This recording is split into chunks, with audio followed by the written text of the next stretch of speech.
Bem-vindo ao Meditando a Palavra de Deus. Hoje nós vamos contemplar Lucas 3, de 1 a 20, que nos conta sobre o testemunho de João Batista. Neste momento, escutemos a Palavra de Deus. Evangelho de Nosso Senhor Jesus Cristo, segundo Lucas. No ano 15º do Império de Tibério César, quando Pôncio Pilatos era governador da Judéia, Herodes, tetrarca da Galileia, seu irmão Filipe, tetrarca da Itureia e da Traconídide, Lisânias, tetrarca de Abilene, sob o pontificado de Anás e Caifás, a palavra de Deus foi dirigida a João, filho de Zacarias, no deserto. E ele percorreu toda a região do Jordão, proclamando um batismo de arrependimento para a remissão dos pecados, conforme está escrito no livro das palavras do profeta Isaías. Voz do que clama no deserto, preparai o caminho do Senhor, tornai retas suas veredas, todo vale será aterrado, toda montanha ou colina será abaixada, as vias sinuosas se transformarão em retas, e os caminhos acidentados serão nivelados. E toda a carne verá a salvação de Deus. Ele dizia às multidões que vinham para serem batizadas por ele: raça de víboras, quem vos ensinou a fugir da ira que está para vir? Produzi, então, frutos dignos do arrependimento, e não comeceis a dizer em vós mesmos: temos por pai a Abraão. Pois eu vos digo que até mesmo destas pedras, Deus pode suscitar filhos a Abraão. O machado já está posto à raiz das árvores, e toda árvore que não produzir bom fruto será cortada e lançada ao fogo. E as multidões o interrogavam: que devemos fazer? Respondia-lhes: quem tiver 2 túnicas, reparta-as com aquele que não tem. E quem tiver o que comer, faça o mesmo. Alguns publicanos também vieram para ser batizados e disseram-lhe: Mestre, que devemos fazer? Ele disse: não deveis exigir nada além do que vos foi prescrito. Os soldados, por sua vez, perguntavam: e nós, que precisamos fazer? Disse-lhes: a ninguém molesteis com extorsões, não denuncieis falsamente e contentai-vos com o vosso soldo. Como o povo estivesse na expectativa e todos cogitassem em seus corações se João não seria o Cristo, João tomou a palavra e disse a todos: eu vos batizo com água, mas aquele que é mais forte do que eu, do qual não sou digno de desatar a correia das sandálias, ele vos batizará com o Espírito Santo e com o fogo. A pá está em sua mão, limpará a sua eira e recolherá o trigo em seu celeiro. A palha, porém, ele a queimará num fogo inextinguível. E com muitas outras exortações, continuava a anunciar ao povo a boa nova. O tetrarca Herodes, admoestado por causa de Herodíades, mulher de seu irmão, e por causa de todas as más ações que havia cometido, acrescentou a tudo ainda isto: pôs Jesus na prisão. Palavra da salvação. Após escutarmos a palavra de Lucas que nos conta sobre João Batista, nós, ao olharmos algumas Bíblias, nós percebemos que nas nossas Bíblias há como que um intervalo, uma interseção que divide o texto de Lucas, colocando como seu título Preparação do Ministério de Jesus. E conta-nos então esta história de João Batista. Mas Lucas também nos conta um momento histórico, justamente daquilo que está acontecendo, quem é Herodes, quem eram os sacerdotes da época e quem na verdade estava ali no comando da região. Lucas, como nós já vimos, ele preza também por marcar historicamente os eventos salvíficos que ele está narrando. Isto porque é na história humana é que Deus também entra, se faz morada e também manifesta os seus desígnios.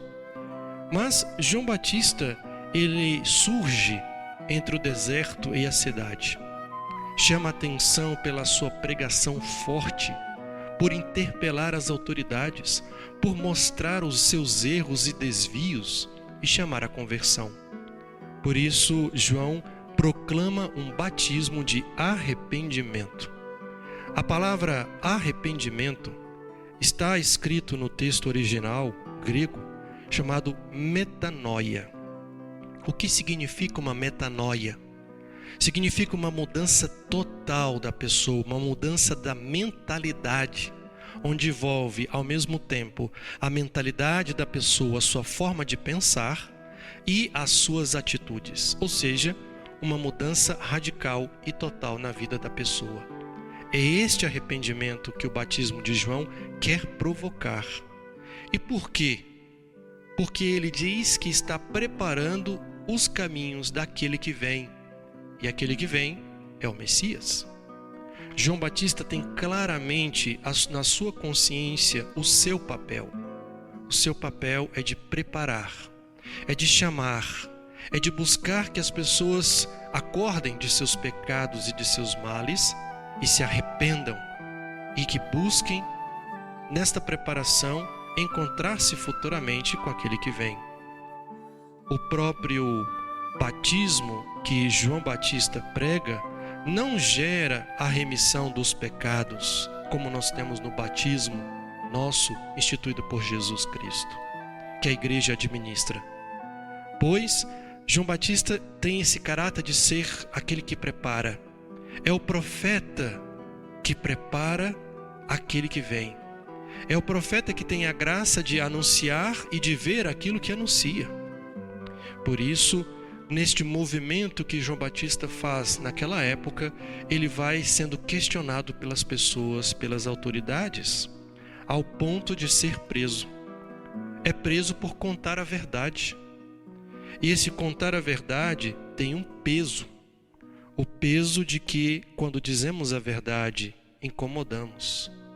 Este incômodo, na verdade, é fruto da sua vivência concreta, que agia, mas também que tinha consciência da sua fé. João Batista não simplesmente fala, ele vive. E ele vive a esta expectativa da chegada do Messias, que, nas palavras de João Batista, é algo imediato, está para acontecer. Por isso, a necessidade da metanoia, da conversão verdadeira. Mas, como nós vemos no texto de Lucas, ele também tem consciência da sua pequenez diante daquele que vem. Uma pequenez que é manifestada na expressão: eu não sou digno de desamarrar as correias das suas sandálias. Cabe aqui destacar que na época de Jesus, quando alguém visitava um outro, na casa tinha também os escravos que desamarravam as correias das sandálias das pessoas para lavar-lhes os pés, para poderem entrar nas casas purificados. João Batista diz que não é digno nem de fazer isto, da grandeza daquele que vem.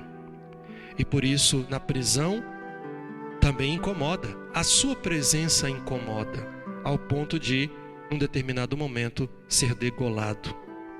A palavra batismo também é uma palavra muito interessante do próprio grego, que significa mergulhar. Este mergulhar significa passar por um momento para sair do outro lado. E o mergulhar está ligado diretamente a este a esta metanoia, a esta mudança. O batismo precisa provocar mudança.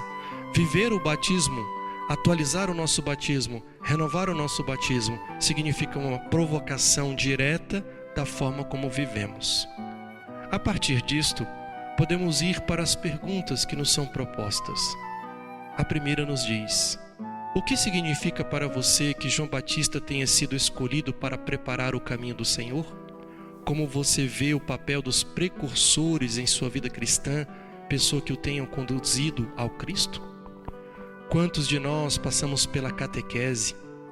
Quantos de nós deve tantas coisas aos catequistas? Quantos de nós devemos também muitas vezes a pessoas que foram importantes na nossa vida de formação, sejam freiras, sejam irmãos consagrados, sejam os catequistas, seja o pároco da nossa paróquia, sejam os nossos pais, os nossos padrinhos de batismo. Todas essas pessoas, de uma certa forma, são também ou se comportam como João Batista, que nos preparam, que também nos mostram o verdadeiro caminho que nos aponta para o encontro com Cristo. Precisamos ser gratos a essas pessoas. E quando nós hoje somos os pais, somos os padrinhos, somos os catequistas, somos aqueles responsáveis também na comunidade, somos hoje os precursores. E por isso, a nossa vida precisa estar em unidade com aquilo que nós pregamos e como nós vivemos. No questionamento número 2, nós temos: João não temia confrontar as autoridades e desafiar as estruturas do poder. O que você pode aprender com a coragem de João ao testemunhar sua fé, especialmente quando é difícil ou impopular? A tendência do nosso mundo é harmonizar as tendências. Harmonizar as tendências significa não ir contra o outro. Todo mundo fala a verdade, todo mundo está certo. Quando todo mundo está certo, todo mundo também pode estar errado. Nós temos balizas, fundamentos, e esses fundamentos são a palavra de Deus, os ensinamentos de Cristo, aquilo que a igreja nos ensina, aquilo que está também na própria moral, aquilo que nós recebemos no depósito da fé.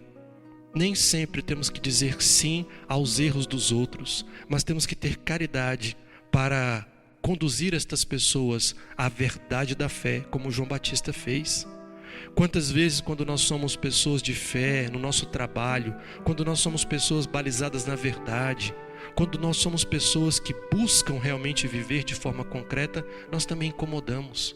O bem sempre incomoda o mal, e nós não podemos baixar as nossas cabeças.